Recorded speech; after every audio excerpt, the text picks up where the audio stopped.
Salut à tous les amis, j'espère que vous passez un bon été avec cette chaleur accablante et ces orages torritunants. Mais je voulais en profiter, même si on est en vacances, pour sortir quelques vidéos pendant le mois d'août. Et je voulais surtout vous faire un retour sur le film Ryan, un film issu de l'industrie Hollywood réalisé par Danouche que j'ai vu la semaine dernière et qui est encore en salle à l'heure actuelle.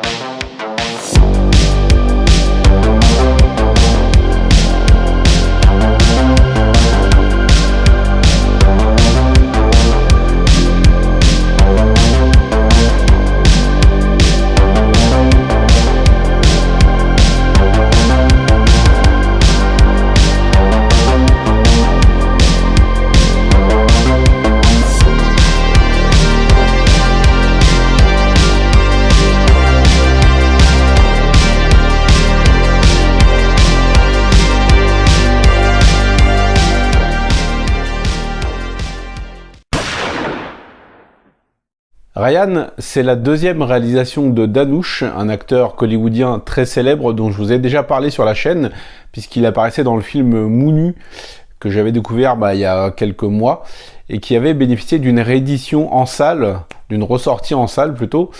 C'était un film que j'avais plutôt apprécié, même s'il y avait quelques petites maladresses, mais il y avait un côté très poignant que j'avais beaucoup apprécié.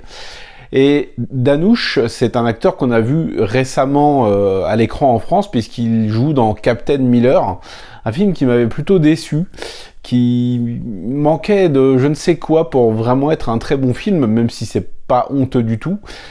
Mais j'avais été plutôt déçu. Et ce Ryan, j'y allais sans avoir beaucoup d'attentes, sans avoir d'attentes particulières. J'y suis allé avec Max, et je dois dire que le film est très bon. Ça nous raconte l'histoire de trois frères et d'une sœur qui, après la disparition mystérieuse de leurs parents, vont devoir compter uniquement sur eux-mêmes pour survivre, et plus précisément compter sur le grand frère, Ryan, donc interprété par Danouche. Et au fur et à mesure des années, les deux autres frères vont tomber un petit peu dans la violence et la mafia, et ce qui va mettre la famille en grand danger.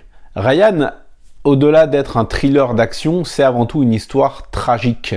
Et c'est un film qui est assez sombre, assez pessimiste, puisqu'il nous montre que même au sein de notre propre famille, parfois nous ne sommes pas en sécurité et on ne peut pas avoir tout à fait 100% confiance envers les personnes qui nous entourent. Le film dure un peu moins de 2h30 et il est très bien écrit.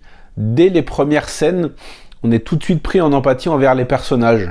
Il y a eu un gros travail d'écriture pour les personnages et pour l'histoire, et bien sûr, pour l'interprétation, tout le casting est très bien.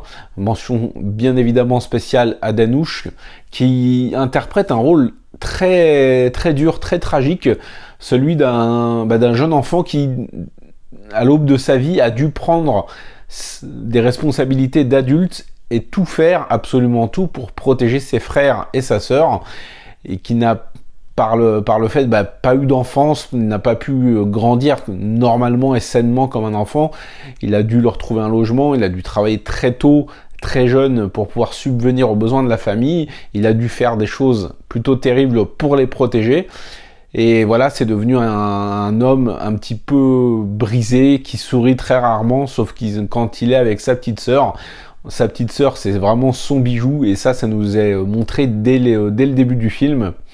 Et Ryan, donc comme je l'ai dit, c'est un film qui est très bien écrit et qui va nous plonger vraiment dans une spirale de violence assez terrifiante et remarquablement bien mise en scène. C'est pas spécialement vraiment un gros blockbuster d'action, je le range un peu dans la même catégorie. C'est un drame social très violent, un peu comme Maharaja avec Vijay Sethupathi, que j'ai beaucoup apprécié il y a quelques semaines. C'est un peu dans le même ton, c'est vraiment très sombre, très violent et très dur dans son propos. Il n'y a pas vraiment de lueur d'espoir, si ce n'est dans la toute dernière scène qui boucle un peu avec le début du film. Mais Ryan, vraiment, c'est un film que j'ai vraiment trouvé très bon, bien maîtrisé au niveau de la réalisation. C'est seulement la deuxième réalisation de Danouche, je le répète, et je trouve qu'il a vraiment fait un très bon travail. On est immergé au sein de cette petite ville un petit peu gangrénée par la violence, et surtout on est plongé au sein de cette fratrie donc qui essaye de tout faire pour survivre, et aux côtés donc de ce héros Ryan, héros maudit, héros tragique, qui fait tout ce qu'il peut pour protéger les siens, mais le danger va peut-être même venir de l'intérieur du cocon familial. Les musiques sont très très bonnes, vraiment la BO est assez magistrale. Et l'interprétation l'est aussi, comme je l'ai dit. On a notamment la jeune sœur qui est jouée par une actrice que je ne connaissais pas, qui s'appelle Dushala, qui vraiment fait un très très bon travail. On croit à son personnage et elle a une très très bonne alchimie avec Danouche, tout comme les deux autres acteurs qui jouent les deux autres frères. J'ai pas retenu leur nom, je suis désolé. Je vais les mettre à l'écran. Bref, tout le casting et même les méchants, même les antagonistes sont bons, franchement.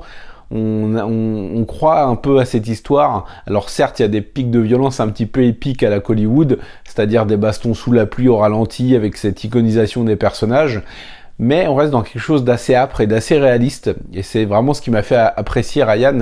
C'est vraiment un drame violent, très très violent, mais très touchant aussi. C'est un très bon film, très maîtrisé au niveau de la réalisation, au niveau de la photographie aussi, on a de très très belles scènes. Dans l'écriture, on laisse le temps au film d'exister un petit peu dans sa première partie, de nous présenter l'ambiance, les personnages, les relations qu'ils ont entre eux. Et dans la deuxième partie, de toute façon, on est lancé dans un TGV face à un mur, face à une catastrophe qui est inévitable, et tout s'accélère. On a vraiment des scènes de tension et de violence vraiment épiques. Je pense notamment à une attaque dans une clinique qui vraiment est d'une violence assez sidérante et très très brutale. Et le climax final qui est un bijou. Vraiment une réussite totale, très violente, très maîtrisée au niveau de la photographie et de la réalisation, et surtout au niveau de l'enjeu et des ressorts scénaristiques qui sont mis en place. Pour moi, Ryan, c'est une réussite de A à Z. Vraiment, j'ai vraiment adoré le film. Et il est encore en salle à l'heure actuelle, donc je vous invite vraiment à aller voir ça plutôt que Deadpool versus Wolverine. Voilà, si vous voulez de l'épique et du drame et un film bien construit, intelligent et bien interprété, Danouche vous l'a servi sur un plateau d'argent. Les amis, je vous invite à me laisser vos impressions en commentaire si vous avez déjà vu le film, et si je vous le fais découvrir par le biais de cette vidéo, vous revenez me lâcher un petit commentaire une fois que vous l'aurez vu. Passez un bel été, allez au cinéma et regardez du cinéma asiatique, parce que vous savez que ça déchire. Ciao!